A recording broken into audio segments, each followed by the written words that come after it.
Olá! Duas palavras têm encaminhado a história da humanidade: significância e pertencimento. Diante dessas duas palavras há muitos conceitos. Eu quero começar essa palavra lembrando das palavras do pastor John Stott no seu último livro, chamado O Discípulo Radical. Ele diz assim: portanto, quero compartilhar com vocês o entendimento que pacificou a minha alma, à medida que me aproximo do final da minha jornada neste mundo. Este entendimento é que Deus quer que seu povo se torne semelhante a Cristo e que sejamos conforme a sua imagem. É interessante como nós precisamos, para compreender a nossa significância, entender qual é o propósito que Deus tem para as nossas vidas. Isso é extremamente necessário. A palavra de Deus, ela nos dá muitos sinais, aponta muitos textos para essa verdade. Por exemplo, quando nós olhamos Romanos capítulo 11, versículo 36, diz assim: porque dele, por meio dele e para ele são todas as coisas, a ele, pois, a glória eternamente. Quem conhece o contexto dessa carta que o apóstolo Paulo escreveu à igreja de Roma, sabe que nos primeiros 11 capítulos, o apóstolo Paulo está tratando da parte doutrinária, da instrução. E depois, nos últimos 6 capítulos, ele trata da parte mais prática da carta. E é como um resumo da parte de instrução. Ele nos mostra que Jesus, ele é a fonte, porque dele, Jesus, ele é o meio, por meio dele, e ele é a finalidade para ele, são todas as coisas. Quando nós pensamos em pertencimento, quando nós pensamos em significância, quando nós tentamos responder essa pergunta, por que eu existo? Por que eu fui criado? Nós temos que olhar para as Escrituras, para a Palavra de Deus e olhar como Deus nos planejou, como Deus nos criou. Por exemplo, em Gênesis capítulo 1, a palavra de Deus diz assim: e também disse Deus, façamos o homem, aqui a palavra homem significa ser humano, façamos o ser humano conforme a nossa imagem, conforme a nossa semelhança. Efésios capítulo 1 também mostra que assim como nos escolheu nele, em Jesus, antes da fundação, para sermos santos e irrepreensíveis, e nos predestinou em amor para a adoção de filho. Romanos 8, a partir do versículo 28, sabemos que todas as coisas cooperam para o bem daqueles que amam a Deus, daqueles que são chamados segundo o seu propósito. Porquanto os que predestinou para ser conforme a imagem do seu Filho, a fim de que ele seja o primogênito entre muitos irmãos. Esta e muitas outras passagens apontam para o propósito que Deus tem para a minha vida e para a tua vida de maneira individual. Deus nos pensou, Deus planejou para que nós pudéssemos ser a sua imagem e a sua semelhança. Imagem está relacionado com representatividade. Semelhança está relacionado com caráter. Deus nos criou de maneira especial, de maneira singular. Deus nos criou para que nós pudéssemos refletir o seu caráter, espelhar, como pequenos espelhos, né? Espelhar a sua natureza, o seu amor. A própria palavra cristão significa pequenos cristos. E a ideia é essa, que através da nossa vida, que nós possamos refletir o amor, a natureza de Deus. Para isso, nós temos que entender qual é o propósito eterno de Deus. Deus nos criou na eternidade. Deus planejou as nossas vidas de uma maneira muito especial, para que nós pudéssemos refletir o seu caráter, para que nós pudéssemos refletir a sua natureza. Mas Deus transmitiu ao ser humano, tanto ao homem como à mulher, os dois criados em unidade, os dois criados com o mesmo valor. Deus transmitiu para o homem aspectos do seu caráter, o que na teologia nós chamamos atributos comunicáveis de Deus, é que Deus comunicou ao homem, né, esses atributos. Existem atributos que Deus não comunicou às suas criaturas, como eternidade, onipresença, onisciência, onipotência, né? Ele tem todo o poder, ele está em todos os lugares, ele tem consciência de todas as coisas. Existem atributos que Deus comunicou ao homem: amor, bondade, misericórdia, compaixão, enfim, tantos outros. Entre eles, Deus comunicou ao homem a liberdade. Pense comigo agora. Deus planejou a minha e a sua vida de uma maneira muito singular. Só por sermos criaturas de Deus já é algo muito especial. Só por sermos criados por Deus. Mas nós fomos criados por Deus de maneira singular. A sua imagem como representantes dele. A sua semelhança. Ele nos deu aspectos do seu caráter. Mas ele também nos deu a liberdade. A liberdade de escolher se nós queremos caminhar com ele ou se nós queremos caminhar de maneira independente. Deus nos deu a liberdade de escolher se nós queremos nos alimentar dele diariamente ou procurar outras fontes. Em Gênesis capítulo 1 e capítulo 2 fala de duas árvores que eu creio que existiam de maneira literal, embora elas tinham um aspecto espiritual. Claro que existiam muitas outras árvores, né? Mas essas duas árvores chamavam-se a árvore da vida e a árvore do conhecimento do bem e do mal. Deus falou para o primeiro casal que eles não deveriam comer da árvore do conhecimento do bem e do mal. E a ideia por trás, a aplicação espiritual por trás disso o primeiro casal, ele precisou exercer a liberdade que Deus deu. Ou comer da árvore da vida, significando dependência de Deus, significando se alimentar da fonte correta, significando se alimentar da vida do próprio Jesus, ou comer da árvore do conhecimento do bem e do mal, que significa uma vida independente, que significa uma vida longe de Deus, que significa se alimentando de outras fontes. Eu sou o conhecedor do bem e do mal. Eu sou dono, né, do meu próprio, como nós falamos aqui no Rio Grande do Sul, no meu próprio nariz. Eu sei o que é melhor para mim. O primeiro casal, ele tomou a decisão, infelizmente, de comer da árvore do conhecimento do mal. E a Bíblia chamou isso de pecado. E isso nos separou de Deus espiritualmente, porque o pecado gera morte. Deus falou que se o primeiro casal comesse da árvore do conhecimento do bem e do mal, eles iriam morrer. E ali Deus não estava falando da morte física. A morte física entrou depois na história. Mas Deus estava falando da morte espiritual, separação de Deus. Quando há pecado, há separação.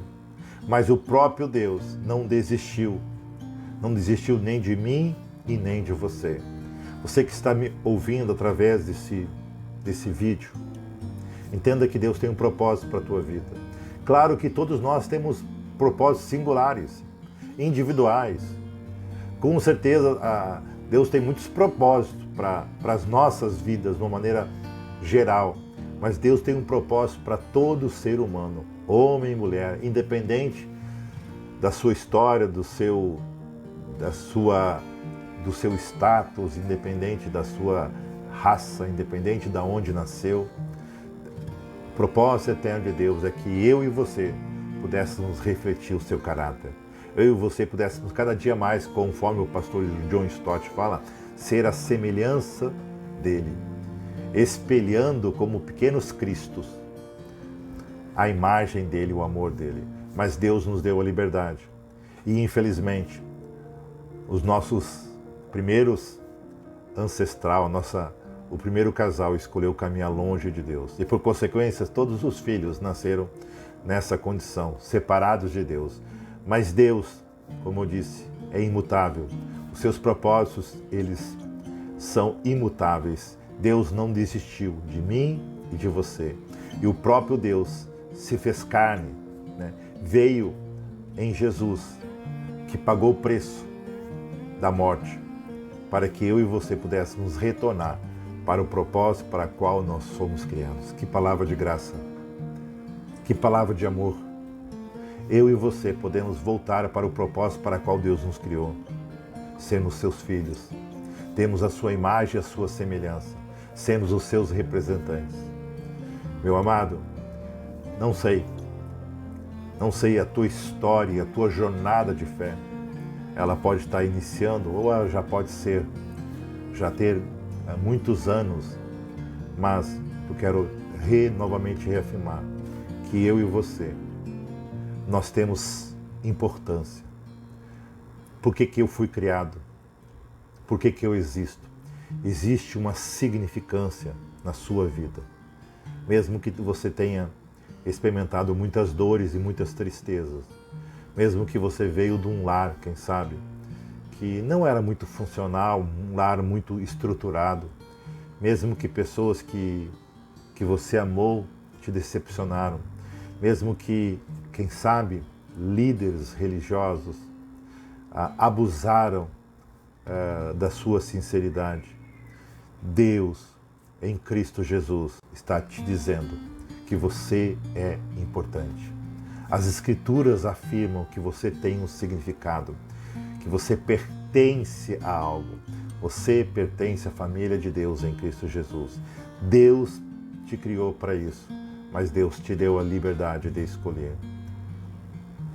Eu não sei se você já escolheu. Isso não é automático. Muitas pessoas pensam que é, né?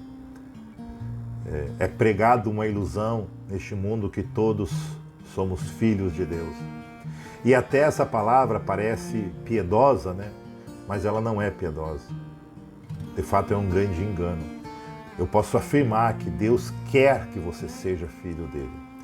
Eu posso afirmar que Deus fez tudo o que era necessário para que você se tornasse filho dele. Eu posso afirmar que Deus te criou e te pensou para que você fosse filho dele. Mas Deus te deu a liberdade de você dizer: eu quero ser teu filho.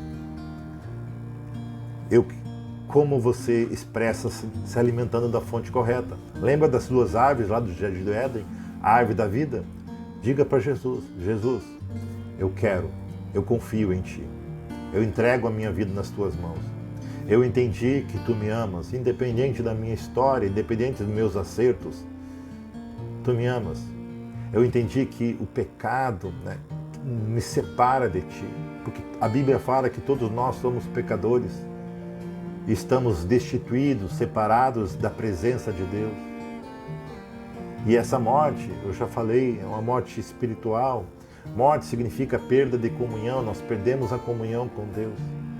Mas em Cristo nós podemos novamente restabelecer essa comunhão, novamente ter paz com Deus. Por isso que Jesus, ele disse: eu sou o caminho, a verdade e a vida. Ninguém vem ao Pai senão por mim. Que palavra absoluta, graciosa e amorosa, mas também uma palavra firme. Jesus não disse que ele era um dos caminhos, ele disse: eu sou o caminho, eu sou a vida. Você entende? Eu sou o caminho, eu sou a vida. Inclusive, ele disse que ele era a única verdade, que ninguém viria ao Pai senão por ele. O próprio Jesus, sendo Deus, veio ao nosso encontro, viveu uma vida de graça e verdade, morreu pelos nossos pecados, mas ressuscitou ao terceiro dia. E ele nos dá essa oportunidade de crermos no seu Evangelho, que significa, a palavra Evangelho significa as boas novas. Eu estou comunicando com você boas novas de Cristo. Você tem significância. Você tem pertencimento. Tanto a significância como o pertencimento estão alicerçados na obra de Cristo. De qual árvore você quer se alimentar? Da árvore da vida? Dizendo para Jesus, a partir de hoje, eu quero caminhar contigo. A partir de hoje, eu quero viver uma vida dependente. A partir de hoje, eu quero experimentar deste caminho gracioso, amoroso. Eu quero ser cuidado por ti. Eu quero ser suprido por ti. Ou você quer continuar se alimentando da árvore da vida, da árvore do conhecimento do bem e do mal, dizendo para Deus, Deus, eu sei o que é melhor para a minha vida. Eu faço as minhas escolhas. Deus te deu a liberdade de escolher. Lembre, tudo que era necessário Deus fez. Por isso que a salvação, nós nos tornarmos filhos, nós sermos justificados, é graça, é favor imerecido. Tudo que era necessário Deus fez em Cristo Jesus. O que nós temos que dizer é para o Senhor, Senhor, eu quero. Eu quero. Aonde você está agora? Aonde você está ouvindo ou assistindo esse vídeo? Você pode agora falar com Jesus. É algo simples, não é algo complicado. É algo que você precisa falar, que você precisa expressar a tua liberdade. Diga para o Senhor, Deus, eu quero caminhar contigo. Jesus, eu quero ser dependente de ti. Eu entrego a minha vida nas tuas mãos. Eu confio que a tua obra na cruz, a tua morte, a tua ressurreição, elas foram suficientes para perdoar os meus pecados e para me tornar teu filho. Qual é o propósito eterno de Deus? Por que eu fui criado? Por que eu existo? Qual é a minha significância? Qual é o meu pertencimento? Deus te criou para que você se relacionasse com Ele.